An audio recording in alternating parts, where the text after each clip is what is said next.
Portanto, vamos hoje falar do primeiro trimestre de 2020 e algumas perspectivas. Aqui apenas alguns avisos, como por exemplo, esta informação que vamos referir aqui é de caráter genérico, não constitui aqui qualquer oferta de serviços nem um convite ao investimento.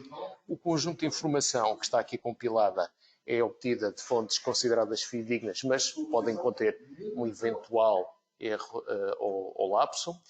Não constitui esta informação de caráter de research de investimento, é baseada aqui em históricos. O segundo aviso também passa aqui por...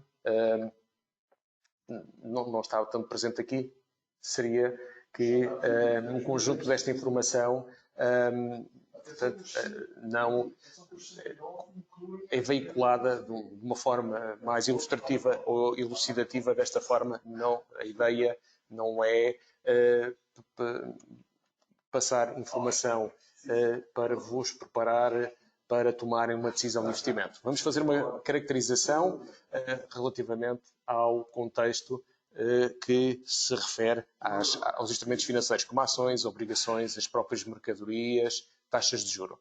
Aqui, como primeira introdução, poderemos ver que dentro daquilo que é o primeiro trimestre, isto aqui é completamente história nestes 10 pontos, como se podem lembrar, no máximo deste ano, que foi algures em fevereiro, março, tínhamos chegado aqui a um primeiro pré-acordo entre os Estados Unidos e a China. Relativamente ao Brexit já teria sido implementado, faltava aqui só a discussão entre a União Europeia e o Reino Unido. Relativamente ao calendário de apresentação de resultados sobre o quarto trimestre, portanto, havia baixas perspectivas sobre a evolução dos ganhos por ação, que não foram tão pessimistas. Algumas variáveis macroeconómicas na Europa começavam já a evidenciar um impacto mais positivo. Os setores ciclos, como tecnologias e utilities elétricas, também apresentavam aqui os melhores desempenhos entre as ações, e os estoques de dívida e operações de colocação em primário, curiosamente, também atingiam valores máximos. Tínhamos taxas de juros extremamente baixas, portanto, as dívidas, a dívida quer corporativa, quer por parte dos Estados, iam sendo absorvidas pelos investidores. E é curioso aqui este ponto 9. Muito do investimento era mais numa perspectiva do fear of missing out. Aqui era como medo de perder a tendência ou as valorizações do que propriamente em fundamentais e em racionais financeiros. Portanto, era mais a participação no mercado e acompanhar as valorizações do que propriamente por questões fundamentais. Apenas 4 empresas do S&P, do mercado norte-americano, já tinham um peso de quase 15 a 20% da capitalização bolsista. Isto foi a forma com que nós entramos para a pandemia. Aqui vamos chamar do Black Swan. O Black Swan, basicamente, é o fenómeno inesperado, não perspectivado pelo mercado. Isto aqui de acordo com uma teoria que deu aso a um livro também bastante interessante, que já devem conhecer. Caso não o conheçam, sugere-se uma leitura, até é de fácil leitura e bastante intuitiva. Isto aqui, basicamente, tivemos um surto pandémico, que desconhece ainda a verdadeira razão, que destabilizou aqui todo o circuito virtuoso da economia e das finanças, num conjunto aqui de 10 etapas. Aqui passou por a China encerrar assim, aqui o conjunto das suas atividades, e a China tem já um grande peso naquilo que é um mercado exportador e dentro da indústria, em algumas componentes, já de alguma forma tem algum peso na cadeia de distribuição e de valor. Aqui as empresas tiveram que suspender a produção de alguma forma, a reduzir a disseminação do surto.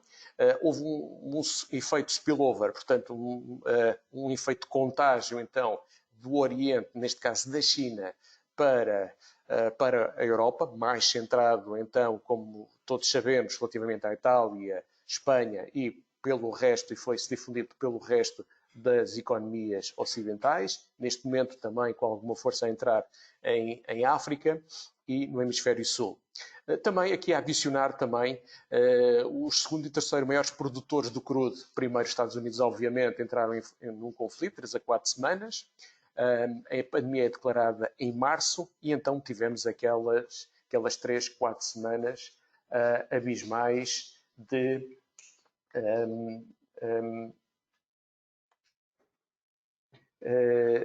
que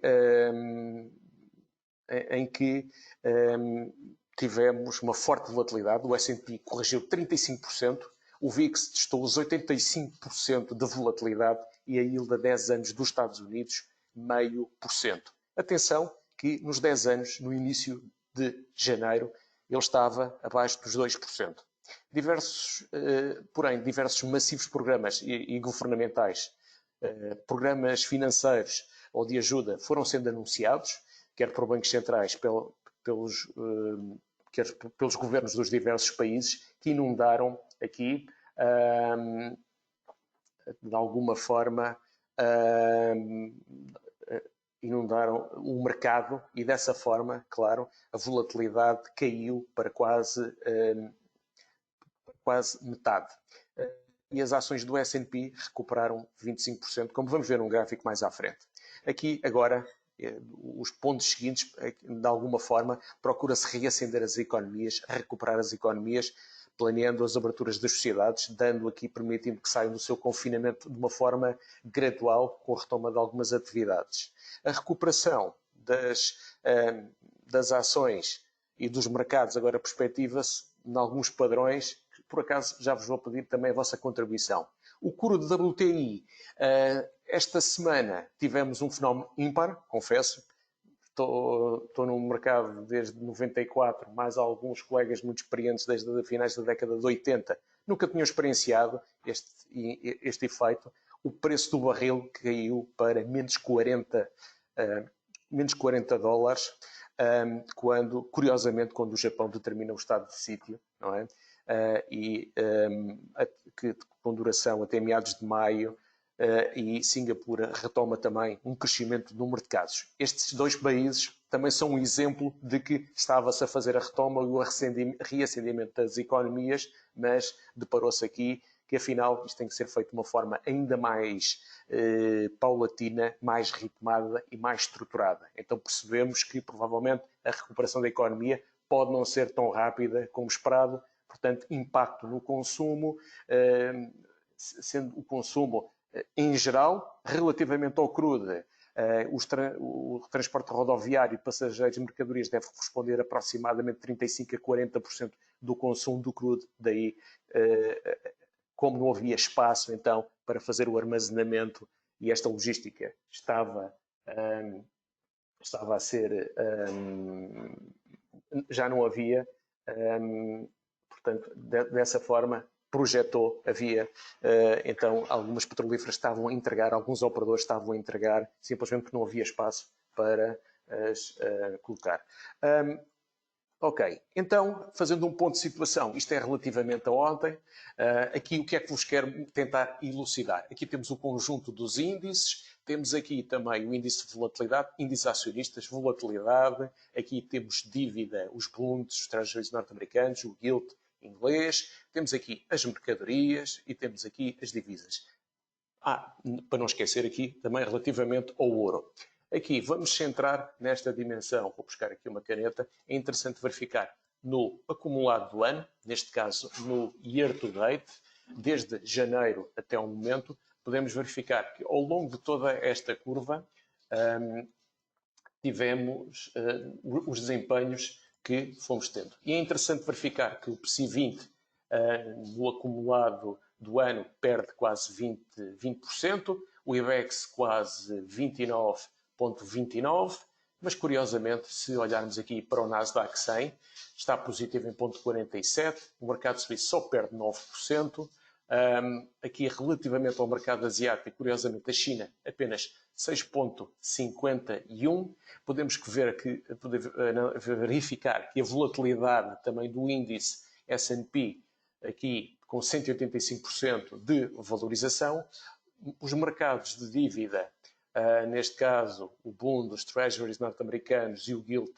inglês, também aqui com os desempenhos positivos. Relativamente às mercadorias, aqui com o WTI, o de Nova Iorque, o crudo, a perder 70%, o Brent 65%, o cobre perde também quase 16%, o ouro aqui com uma valorização de 14%. Então, aqui para dizer, os desempenhos em todas as classes de ativos não é similar. Entre as ações, algumas que podem estar mais penalizadas que outras. Uma primeira conclusão, as tecnológicas continuam de alguma forma a ter aqui um desempenho positivo. Negócio tradicional não tão expressivo, pelo contrário, com mais degradação. Relativamente às rentabilidades entre a Europa e os Estados Unidos, também quem tem investido mais nos Estados Unidos não teve tanta depreciação como na Europa, novamente como aconteceu ao longo destes últimos 2 anos, e relativamente aos mercados emergentes, neste caso a China, vemos também que a perda não é tão expressiva ou não é tão forte. Aqui os títulos também de refúgio, de menor risco percebido, como o ouro e como a dívida soberana de alguns países, obviamente, também a registrar alguma valorização. É curioso também verificar que no acumulado de 10 anos, como podem verificar aqui onde está o ponteiro, apenas neste momento, isto é o acumulado de 10 anos com os dividendos. Portugal ainda perde 2,67 e aqui os mercados emergentes, uma perda residual. Os restantes, no acumulado de 10 anos, estão positivos. Se verificarmos a 5 anos, aqui ainda há alguns países europeus, no acumulado de 3 anos, apenas aqui a Suíça e depois os mercados norte-americanos e do Oriente. Outra ideia também é que, se observarmos a análise da análise que se pode fazer através neste caso dos ETFs norte-americanos, aqui só um ponto, estes ETFs, a maior parte destes ETFs só são transacionados por ativos por investidores profissionais, por causa daquela questão do KID, mas já vos vou mostrar um outro quadro com ETFs europeus. Aquilo que interessa tem a ver, interessa-nos aqui os setores. Poderíamos verificar que no acumulado deste ano, as biotecnológicas estão a ter melhor desempenho, equipamento aqui de gás e petróleo perde 67%. Depois, com menores desvalorizações, temos aqui as tecnológicas, menos 3%, bens de grande consumo, 6,39%, e os cuidados de saúde. É curioso verificar também aqui nos 3, 5 e 10 anos, e também para quem analisa o alfa das carteiras, é interessante verificar que quer o setor segurador, o de energia, neste caso elétrica, e depois aqui o oil and gas ainda tem mais alfa que os restantes. Pronto, isto aqui é algo para quem observa carteiras também de outra forma. Se olharmos para o conjunto, deixem-me só passar então para os ETFs. Os ETFs que estamos a utilizar aqui é unicamente para efeitos ilustrativos. A ideia não é vender ETFs no instrumento financeiro. Estamos a focar relativamente aos setores e, neste caso, utilizamos os ETFs. Podemos verificar, neste caso, que o Total Return Year to Date, aqui na Europa, nos setores da Europa, os cuidados de saúde estão positivos, com 2,59. O pior desempenho, se eu não estiver muito enganado, corrijam-me se eu estiver enganado, claro, é nesta primeira linha, 41% relativamente à banca europeia. As tecnológicas aqui perdem apenas 9,6%. E de resto, o que é que eu tenho mais aqui para destacar? Basicamente, os restantes, teremos aqui perdas de aproximadamente 20%. Se tivéssemos uma exposição em todos estes ativos, provavelmente teríamos aqui perdas de aproximadamente 20%. Então, é interessante também verificar que, em termos de volatilidade neste milénio, desde final de 99 até a atualidade, pela segunda vez atingimos um valor extremo de volatilidade, quase chegamos aos 85 apesar de ser um valor elevado e traduzir aqui também um forte impacto na evolução das carteiras, verificamos que não foi tão penalizado como os valores atingidos na crise financeira de 2007-2008. Também é curioso verificar, como vos referi há bocado, os enormes programas financeiros estão a colocar também fortes almofadas para reduzir o risco. Por esse facto, temos aqui, estamos atualmente próximo dos 44%, atualmente estaremos aqui próximo dos 40%, hoje, portanto 10% abaixo deste preço, e caímos destes valores para quase metade. Este aqui é um primeiro impacto da queda da forte injeção de liquidez. Também poderemos verificar aqui que dentro daquilo que nós consideramos que é o Black Swan, portanto o efeito inesperado, neste caso a propagação daquilo que é uma espécie de gripe Covid-19, vamos chamar assim, mal referido, tínhamos um auspicioso início e verificamos aqui que depois dos máximos históricos nos Estados Unidos e na Alemanha catapultamos para valores extremamente reduzidos. Embora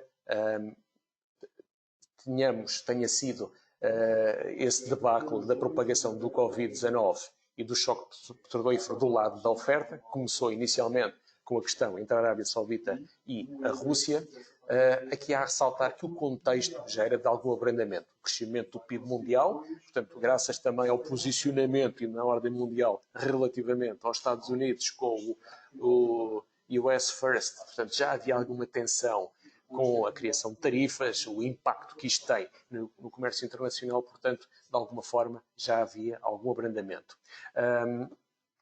Também se verificava nos resultados por ação, portanto, quanto menor comércio, quanto mais entropia houver no comércio internacional, é natural que seja mais difícil para as empresas poderem efetuar negócio de alguma forma, apesar das taxas de juros se manterem extremamente baixas. Isso também promoveu aqui a diminuição do CAPEX, portanto, do investimento das empresas. Também valeria a pena verificar que a maior parte aqui retiramos um dado, mas se verificarem também os dados ou estatísticas da Universidade de Medicina, ou Escola Médica de John Hopkins, ou por exemplo, do CDC norte-americano, ou de alguns serviços de informação militares, a maior parte também aponta que as estimativas são que 1/3 da população seja afetada com transitório impacto, claro, em hábitos de consumo e impacto na queda das despesas das famílias, portanto, e do investimento das empresas. Portanto, temos aqui um forte break, uma forte quebra daquilo que é o ciclo virtuoso das famílias poderem consumir, realizar despesa, as empresas poderem contratar mais pessoas, manter os empregos, haver crescimento do emprego, do investimento, digo eu, os Estados recolherem mais impostos, portanto, manter este circuito virtuoso teve aqui uma forte quebra e a maior parte dos investidores começaram então a perscrutar se este ciclo que se iniciou em 2009, este mínimo que foi feito curiosamente este mínimo que foi feito nos 666, com o máximo próximo dos 3.400 pontos, como podem ver aqui, poderá ter sofrido aqui uma interrupção depois de quase 10, 11 anos, portanto uma década de evolução. Primeira ideia será que estaremos aqui no final de um ciclo iniciado em 2009 e vamos entrar agora num bear market. Se considerarmos o facto de estarmos abaixo da média móvel das 200 observações e estarmos menos de 20% abaixo do último máximo, poderemos estar em bear market em muitos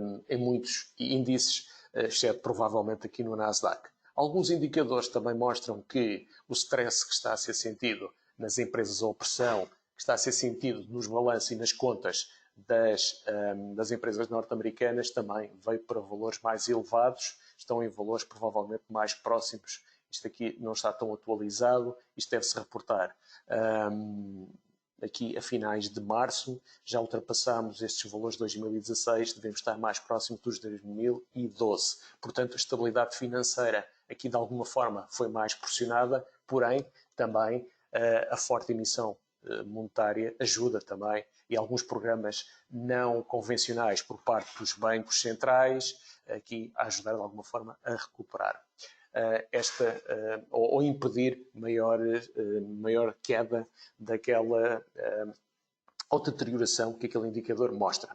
Também podemos verificar que a correlação entre o ISM e a variação do preço do crude sugere também alguma estagnação. Estes dados ocorreram, estes indicadores mostravam antes desta recente queda que observamos esta semana, sobretudo decorreu quando atingiu mais ou foi mais severa a relação entre a Arábia Saudita e a Rússia, relativamente, não de forma militar, no contexto do preço do crude, portanto, e aí mostrou que o ISM, que a correlação entre o Brent e o ISM voltou outra vez a ter resposta.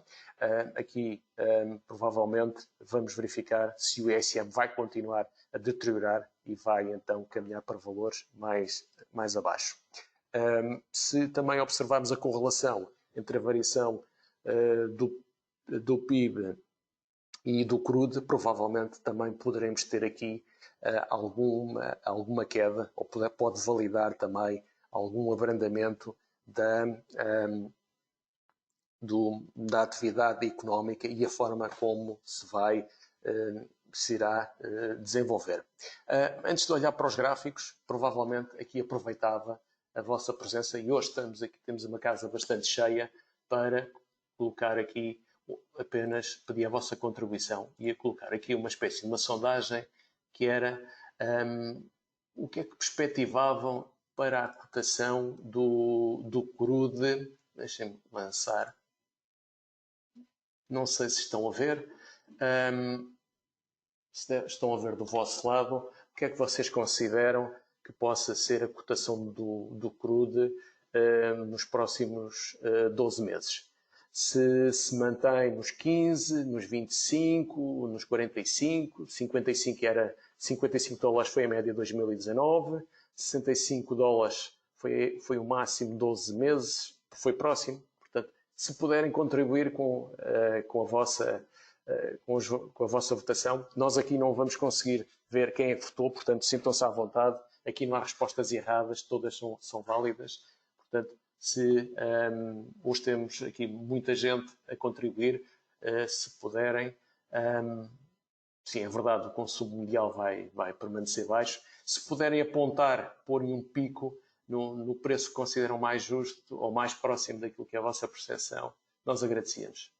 Neste momento já 2/3 votaram, da assistência já votou, se puderem contribuir.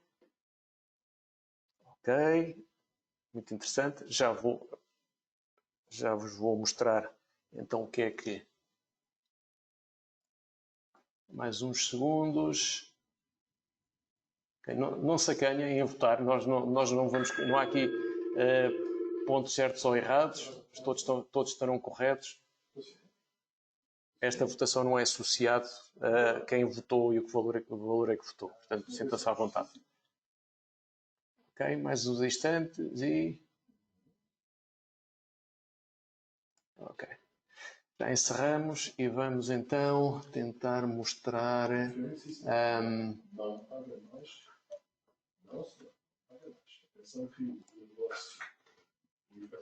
Deixa eu ver se tentar mostrar... Não sei se estão a ver neste momento quem é... Conseguem ver o resultado da votação? Onde é que as pessoas... Ok. Então poderão verificar que 40% considera 25%, 40%, perdão, 25 dólares, 40% considera os 25, depois a seguir 12% o atual, 7% nos 55 e 1% nos 65. Portanto, alguns nos próximos 12 meses, diria, aqui entre os 25 e os 45 deveria ser o consenso. Agradecemos muito a vossa contribuição. Então voltemos aqui também outra vez ao gráfico. Espero que não tenham neste momento, ok, nenhuma... Muito bem, ok, devem estar a ver este gráfico. Se olharmos para o conjunto dos gráficos, é curioso verificar que o DAX teve uma forte queda depois do máximo histórico, aqui próximo quase dos 14 mil pontos, implodiu quase aos 8 mil pontos e depois fez aqui uma recuperação recentemente, que está a tentar aqui, de alguma forma, a tentar recuperar. De alguma forma aqui revela alguma dificuldade, vamos ver. Aqui o que há a ressaltar é a forte queda que houve e depois alguma recuperação no mercado acionista alemão. Se olharmos para o S&P, ele corrigiu 35%, recuperou 25%, portanto, neste momento, equivale nos 2.874, é quase 14% da queda, tenta de alguma forma aqui gerir esta evolução. Portanto, aliviou de alguma forma aqui o cenário de bear market, porque apesar de estar abaixo da média móvel dos 200 dias, de alguma forma só perde face ao último máximo 14,8%. Relativamente ao PSI 20, aqui em bear market, abaixo da média móvel dos 200 dias e 21% abaixo do último máximo. Porém, com alguma capacidade, e do que vimos nas últimas sessões, com alguma capacidade para capitalizar as boas notícias. Se olharmos para o crudo WTI, portanto, com a forte queda que registramos esta semana e aqui ontem estaria alguns próximos 11,75, é interessante verificar que depois do máximo que assistimos, quase próximo dos 150 dólares em 2008, neste momento estamos a valores extremamente baixos. Curioso verificar como tem sido a evolução. É claro que neste interim tivemos, obviamente, um conjunto de evoluções. Temos os carros híbridos, temos os carros totalmente elétricos, mas mesmo assim também temos muito mais população, estamos muito mais próximos entre os 7,5 e 8 mil milhões de pessoas que também consomem mais energia, e depois também temos o nosso bem-estar também é muito mais consumidor de energia elétrica, que apesar de se reduzir as fontes de carbono, os compostos ou os derivados de carbono, ainda há muita utilização também desta matéria-prima.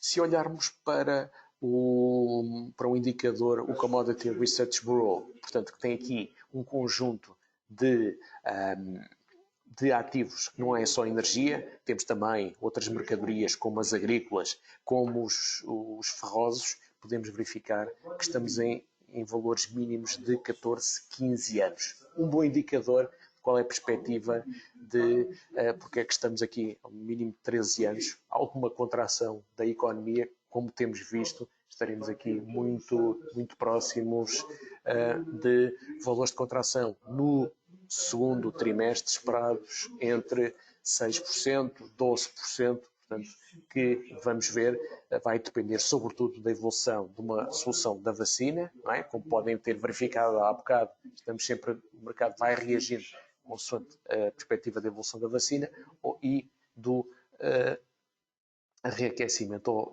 do início o reinício da economia. Podemos também verificar que o ouro também está a evoluir para valores próximos dos de 2012. Provavelmente o Bank of America ontem falava em 3 mil dólares a onça, não sei, pelo menos talvez neste momento o que o gráfico nos aponta é que os anteriores máximos podem novamente vir a ser testados. Passamos aqui uma fase extremamente penosa entre 2012 e 2018-19, com algum reacendimento novamente relativamente à subida do ouro. Aqui o racional é que provavelmente este valor não pode ser impresso pelos bancos, era o que dizia o Bank of America,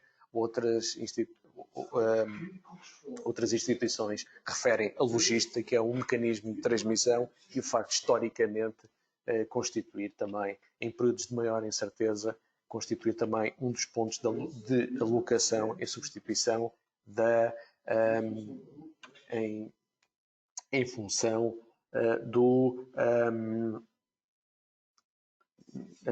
em função da incerteza e da evolução do apetite pelo risco. Então, o que é que, dentro deste contexto, o que é que o consenso de mercado coloca em termos de cenário pessimista e cenário mais otimista?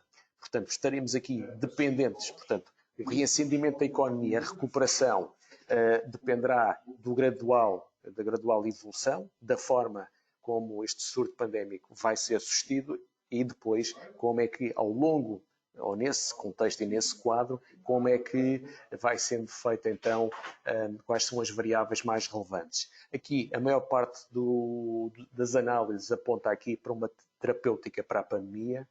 Seremos aqui com retrovirais, serão aqui comprimidos ou serão as vacinas que vamos chamar terapêutica, poderá ter aqui um prazo de 1 ano para ser de forma generalizada e chegar à maioria da população. A economia poderá recuperar, mas de forma muito gradual e demasiado lenta. Nesta perspectiva de que não sai uma cura milagrosa de um momento para o outro.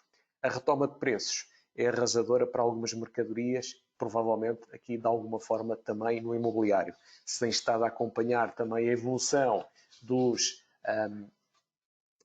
resultados da banca, pelo menos nos Estados Unidos, é interessante verificar que há muitos valores que já estão a ser colocados, muitos montantes para provisões e imparidades decorrente também de créditos ao consumo, que provavelmente, vamos ver, poderão ter também algum impacto em termos de imobiliário. Isto depende do tempo em que as pessoas podem estar mais restritas ao desempenho da sua atividade.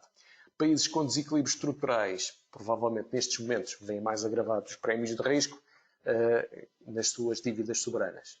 Um plano de revitalização da Europa pode ser feito de forma demorada e sem grande convicção. Hoje está a decorrer uma reunião em que se espera aqui que seja aprovado um quadro de 2 milhões de milhões ou 2 trilhões, ou na nomenclatura europeia 2 bilhões para fazer a recuperação da Europa. Vamos ver se isto se verifica e de que forma, em que mecanismo será assente. Provavelmente, se houver aqui alguma fonte de incerteza, poderíamos então arriscar aqui uma nova crise das dívidas soberanas e aqui alguma depreciação do euro, como assistimos hoje nesta sessão, que viemos para mínimos deste mês, próximo dos 1,075, 1,076, o euro face ao dólar, sendo que o mínimo do ano estará mais próximo de entre 1,05 e 1,06.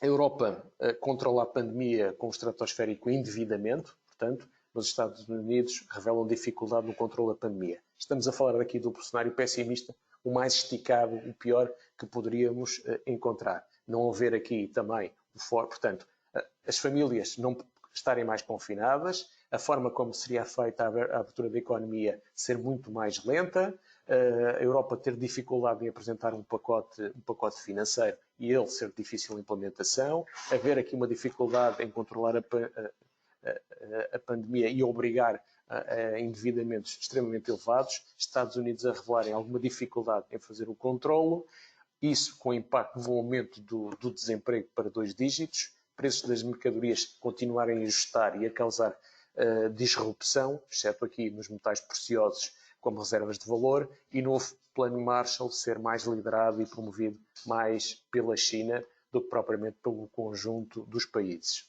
Num cenário mais otimista, portanto, vamos pondo no outro ponto, é descoberta aqui uma terapêutica que é encontrada e de fácil replicação e de uso generalizado. Portanto, encurtamos aqui o prazo em que as pessoas podem sair de casa e podem começar a exercer o seu estilo de vida de uma forma mais acelerada. Claro que as economias recuperam com um ritmo e com mais ímpeto, os sistemas de saúde a necessitarem de capitalização, mas com um suave endividamento. A Europa consegue um acordo de forma mais rápida e um plano de revitalização também mais assente em infraestruturas e em tecnologia de última geração, portanto, relativizando então as posições hegemónicas que têm os Estados Unidos e a China relativamente à tecnologia. Rápida recuperação do mercado de emprego, as pessoas conseguem recuperar o rendimento disponível e dessa forma fazer face ao seu consumo, começam a retomar os investimentos que foram adiados em bens de investimento, carros, a substituição por outros eletrodomésticos ou de outros bens que aumentam os seus níveis de bem-estar. Os preços das mercadorias reagem ao aumento do consumo e da despesa das famílias e o que não cria aqui um risco sistémico de propagação para as restantes economias. Os Estados Unidos revêem o seu posicionamento com os seus parceiros europeus, ganhando aqui uma posição mais de maior equilíbrio. Incrementa-se então o bilateralismo entre as nações e relativiza-se então de alguma forma as tensões geopolíticas. Este seria o cenário otimista que provavelmente permitiria reacender a economia de uma forma mais rápida, não ser tão gradual, com algum ritmo, e as pessoas começarem então a terem mais, renovarem o seu cotidiano, terem mais rendimento disponível e ter uma vida mais alegre, se é que o atual não seja já alegre. Centrando aqui em algumas realidades que vamos ver. Estes 5, 6 pontos podem ser relevantes agora para termos de alguma forma uma perspectiva também de recuperação, ou ver como é que poderemos de alguma forma ter aqui algum quadro mental de investimento, tratando-se então olhando para os ativos financeiros.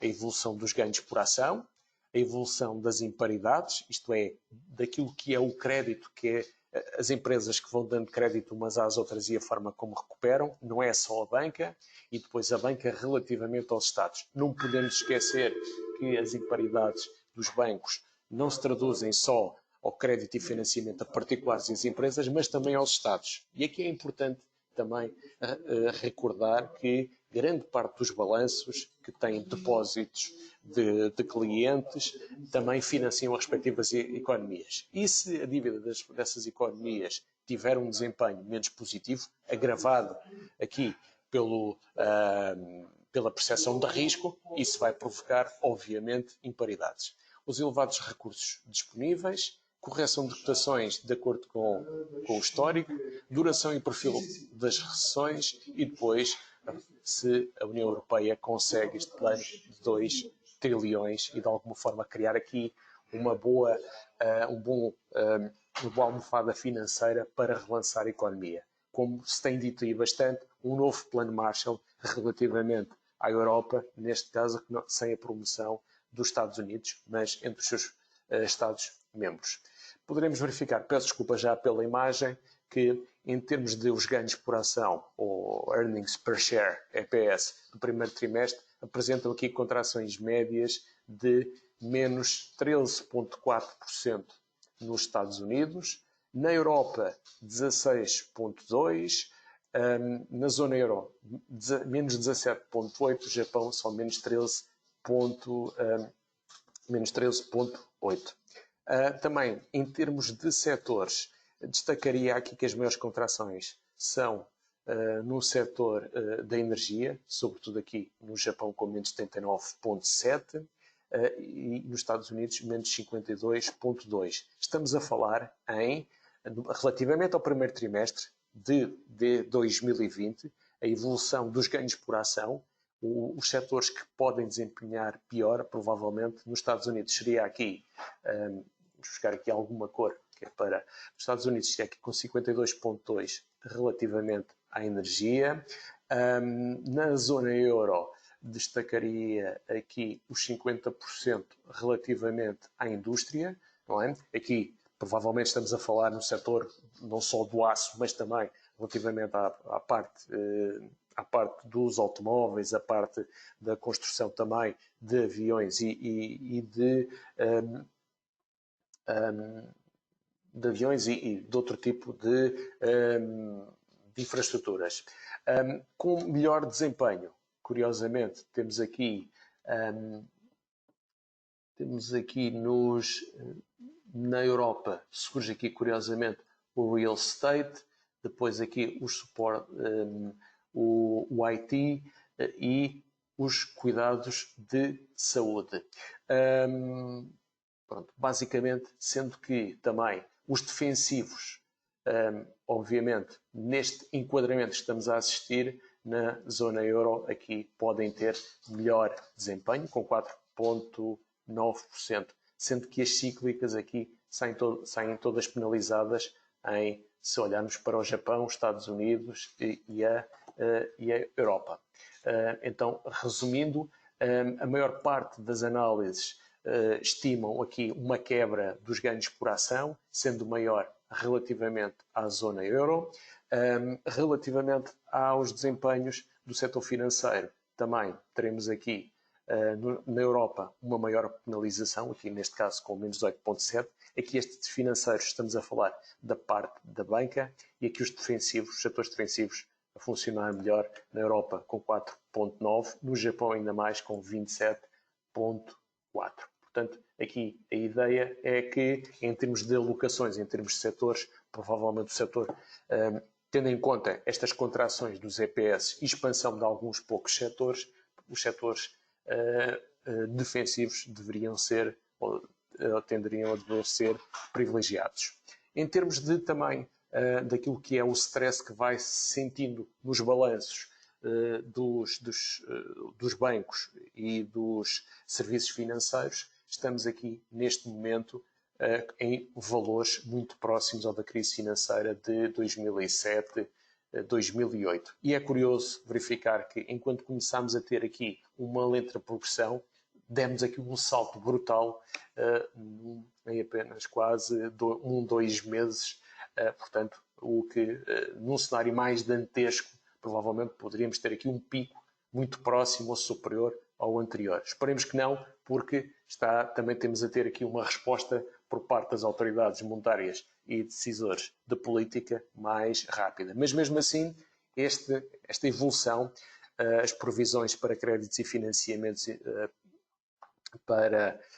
que se encontram em cumprimento, neste caso relativamente aos Estados Unidos, depois podemos extrapolar para o resto do mundo, não são nada tranquilizadores. Por outro lado, a resposta que obtivemos tem sido através dos diversos programas não convencionais, sobretudo os programas de recompra de ativos ou de obrigações. Há um maior alargamento, estamos a entrar também na parte de entreguem-me qualquer coisa que eu vos dou crédito, entreguem-me algo como colateral que vos podemos dar crédito, e podemos verificar que o somatório neste momento dos programas da Europa, dos Estados Unidos, da Nova Zelândia, da Inglaterra, da Rússia, da China, do Banco Suíço, deu um salto. Portanto, estamos em termos trilhões neste momento, estamos em valores que até já superam quase os valores que tínhamos então na anterior crise financeira.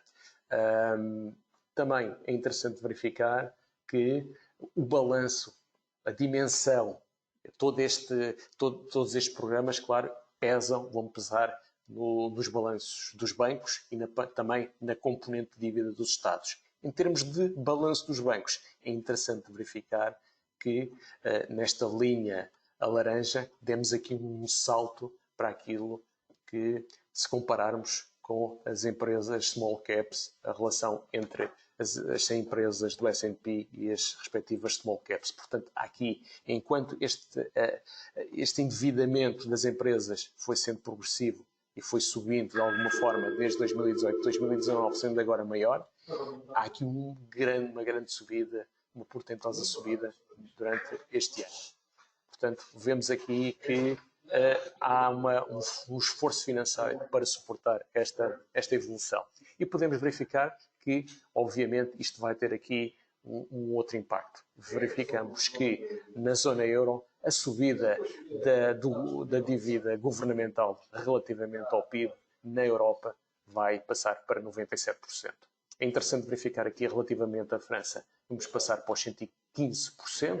Aqui o Japão, estamos quase nos 251%, quando o conjunto das economias em desenvolvimento ou das economias emergentes tem uma percentagem mais baixa. Portanto, a Europa aqui deverá sair desta pandemia com um valor de dívida superior àquilo em que se encontrava nos anteriores períodos. Também poderemos verificar aqui que o sell-off de 2020 face aos valores históricos, basicamente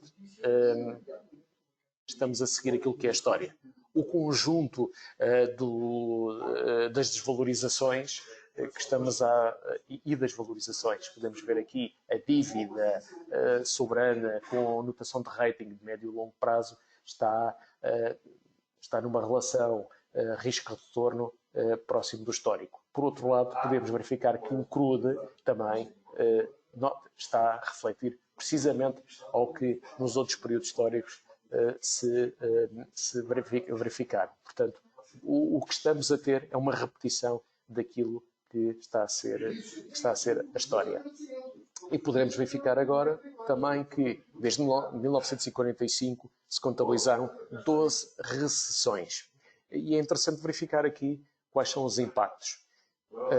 Há aqui um declínio nos ganhos por ação, as empresas cotadas têm menos resultado, há aqui uma contração do PIB e também o dramático aqui no aumento da taxa de desemprego. Se contabilizarmos aqui estas 11 observações, verificamos aqui, claro, esta que iniciou em março de 2020, vamos supor que é uma recessão, então podemos verificar que o tempo médio de recessão é de 11, sendo a mediana 10, o período mais longo deverá ter sido de 18 meses, em 2007, o período mais curto deverá ter sido de 6 meses em 2080. Em termos de queda dos EPS, o mais dramático foi na crise financeira, com quase 91%. O mais suave foi em novembro de 2048, que durou 11 meses. Em termos de contração do PIB, também foi uma média de quase 1,9, mediana 1,5. Portanto, aqui a mais suave deverá ter sido aqui de março de 2001, alguns ali pela bolha tecnológica. Em termos de taxa de desemprego, valores médios, porque infelizmente há economias que conseguem atingir 20 ou mais por cento de taxa de desemprego, a média deverá andar nos 7,5. Portanto, este quadro mental também é importante para quem, se a história se repetir, esperemos que sejam os valores mais suaves e então não sejam tão gravosos. Então, olhando aqui para estes 6 pontos, verificamos que a evolução dos ganhos aqui será de contração, as imparidades, infelizmente, crescimento, os recursos financeiros ultrapassam os níveis históricos, correção das cotações de acordo com o histórico, sem surpresas, a duração dos perfis, a média de 11 meses, e então, se o plano, tudo nos leva a acreditar que será nesse sentido, poderemos sair aqui com mais dívida e mais carga de impostos, porque, claro, isto terá que ser pago a prazo. O que fazer então, resumindo um pouco, para não vos maçar muito mais o que fazer neste ponto?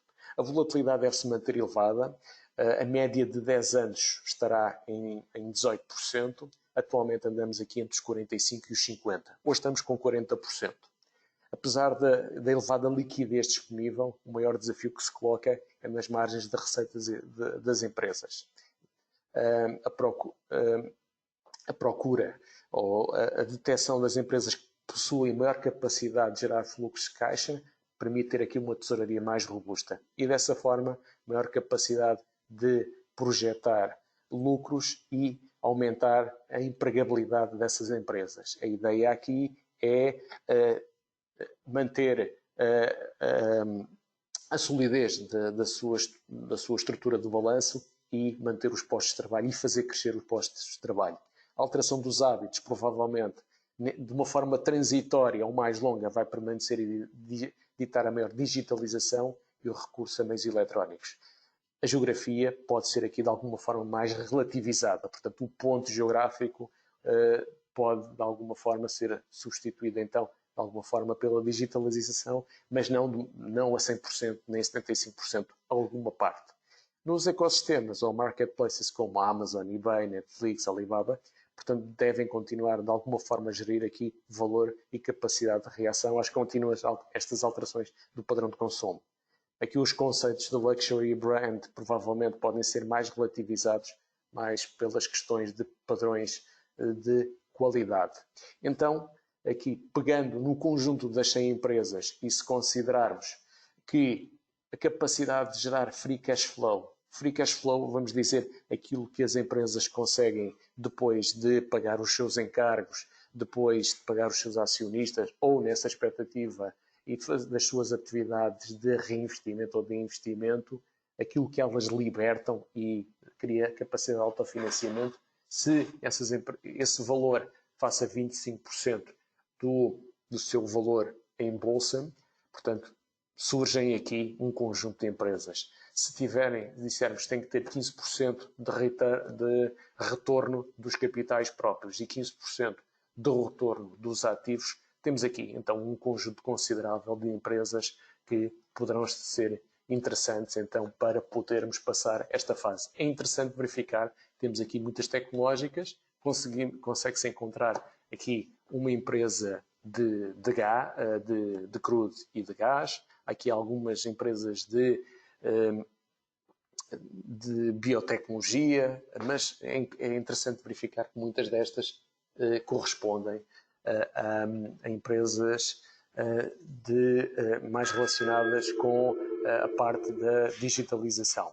Fazendo o mesmo exercício relativamente à Europa, em que vamos dizer, eu quero 15% também de yield do free cash flow, 15% do retorno dos capitais próprios, mas aqui abaixo para 5% do retorno dos ativos.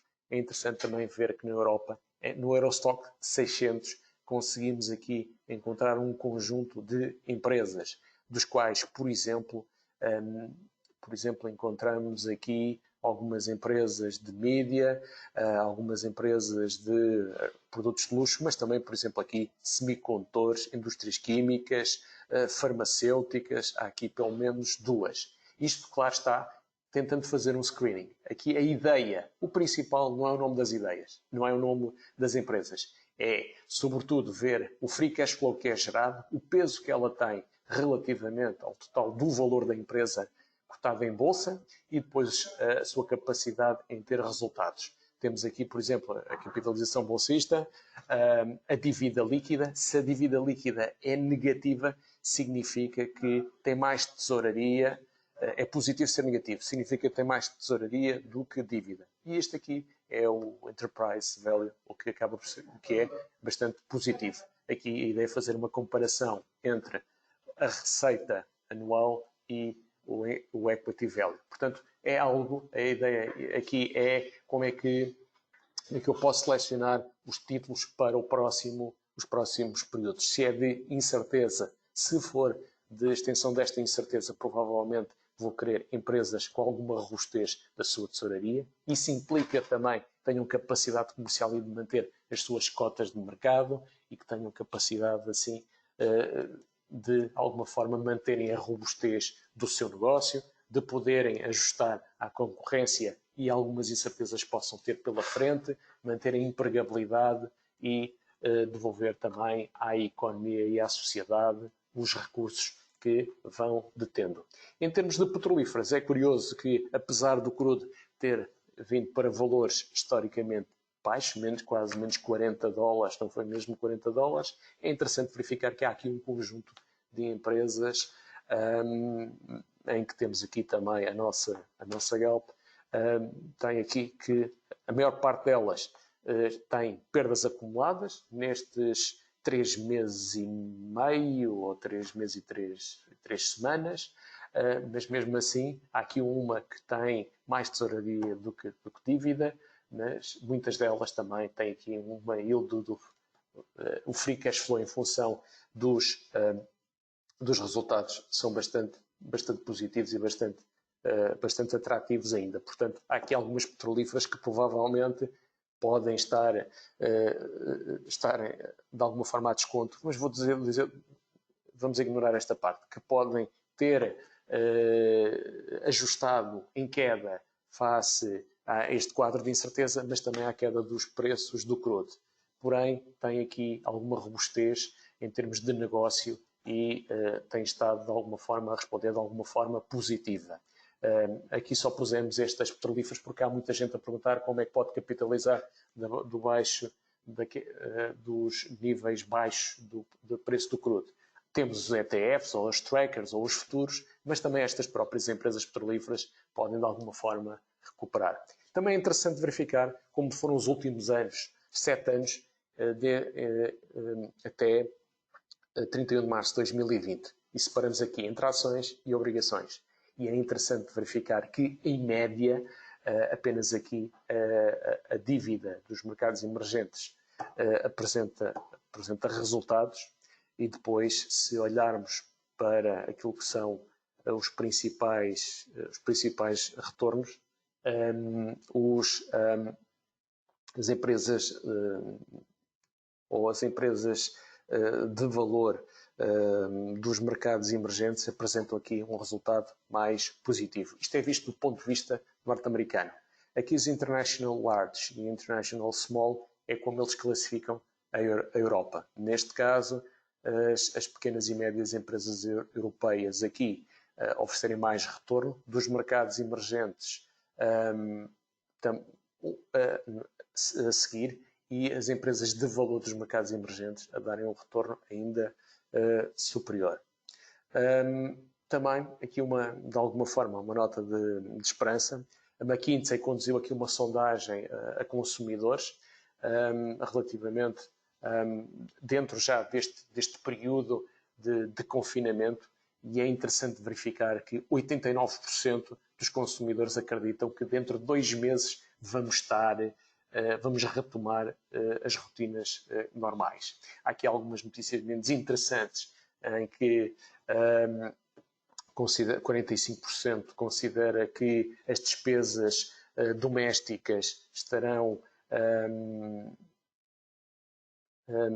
irão estar mais reduzidas, 40% considera que também o seu rendimento disponível também vai sofrer reduções. Mas deixava aqui este ponto, focamos aqui na parte mais positiva, no copo meio cheio, que é 89% espera retomar as suas rotinas, e só por esse efeito provavelmente já começa a haver também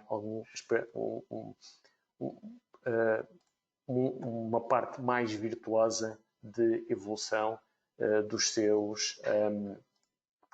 do retomar da própria economia. Era isto que tínhamos para referir. Fizemos um ponto de situação daquilo que foi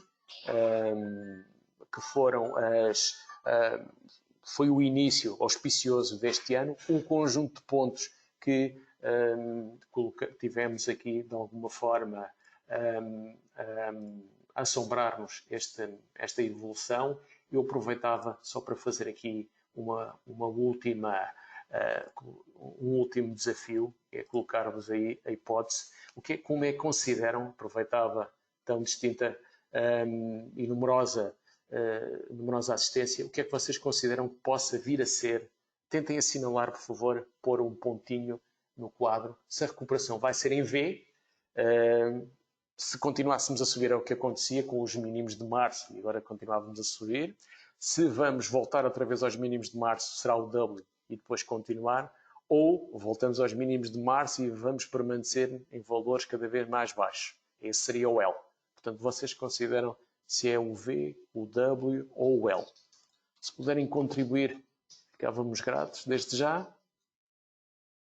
Mais de 50% já contribuiu. Ok. Tentem clicar pôr um pontinho, se é no V, no W ou do L, se conseguirem. 2/3 já votou. Excelente, maravilha. 3/4, muito bom. Ok, não vos vou tomar mais tempo. Ok, vou já encerrar e é interessante verificar. Okay. É interessante verificar que quase 70% considera que seja em W e, curiosamente, entre o V e o W está muito similar. É curioso verificar que, efetivamente, a maior parte dos analistas, os investidores qualificados e os profissionais também colocam como W. O consenso continua como o W. Há aqui um conjunto de ideias-chave, é que vamos estar dependentes da evolução a evolução das economias, dos resultados das empresas e das cotações vai depender da forma como vai ser reacendida a economia. Vai ser importante a forma como o gradualismo e depois o ritmo com que se evolui, a descoberta da vacina e depois como é que isto, como é que a evolução deste ciclo virtuoso se vai fazer. Relativamente aos investimentos, de alguma forma, baixar a correlação com os mercados acionistas provavelmente pode ser relevante ou diluir esse impacto, olhar mais para as empresas de valor, olhar também para as empresas que geram mais cash flow, têm mais capacidade de gerar, então, também de alguma forma, mais resultados. Aqui são, como anexo, fazer mais stock picking relativamente às ações e às obrigações. Também aqui uma nota, nós estamos a ter mais surtos epidémicos. Neste milénio devemos ter tido 4, felizmente o ébola não chegou a entrar na Europa. E à medida que a população vai caminhando, nós só estamos a ver a informação que temos tido é só relativamente às mortes, mas a população está a caminhar dos 7,5 mil milhões a 8 mil milhões para os 10 mil milhões. E esse impacto provavelmente vai provocar também o aumento de mais surtos epidémicos. Portanto, a humanidade também vai-se ter que habituar a esta forma de estas restrições, portanto, deverão deixar de ser também, de alguma forma, constituir o chamado cisne negro. Aqui a colossal liquidez provavelmente também vai ajudar de alguma forma a mitigar estes impactos. Portanto, era isto que tínhamos para referir. Vamos enviar uma pequena sondagem para ver como é que isto correu, para também colher o vosso sentimento para melhorarmos as próximas apresentações. Tentaremos fazer mais apresentações, embora neste quadro em que temos de ter pessoas em quarentena e outras pessoas na sala, isto fica mais difícil fazer estas apresentações mais frequentes. No ano passado, neste momento, já tínhamos muito mais do que temos atualmente. Tentaremos, de alguma forma, também focar-nos depois em algumas apresentações sobre ações, sobre obrigações e a própria utilização da plataforma. Mas também vos deixo aqui o endereço, alguma questão, para o investidor é bem carregosa, mas mandarem Google em Vem Cá Ter, estamos disponíveis para receber as vossas preciosas, desculpa, deixem-me tirar, para receber as vossas preciosas questões, dúvidas, temas, ok? Portanto, mantenham-se seguros, conjuntamente com as vossas famílias, muita saúde e corra bem. Esperamos voltar-nos a reencontrar brevemente. Votos de uma excelente tarde e muito obrigado pela vossa presença.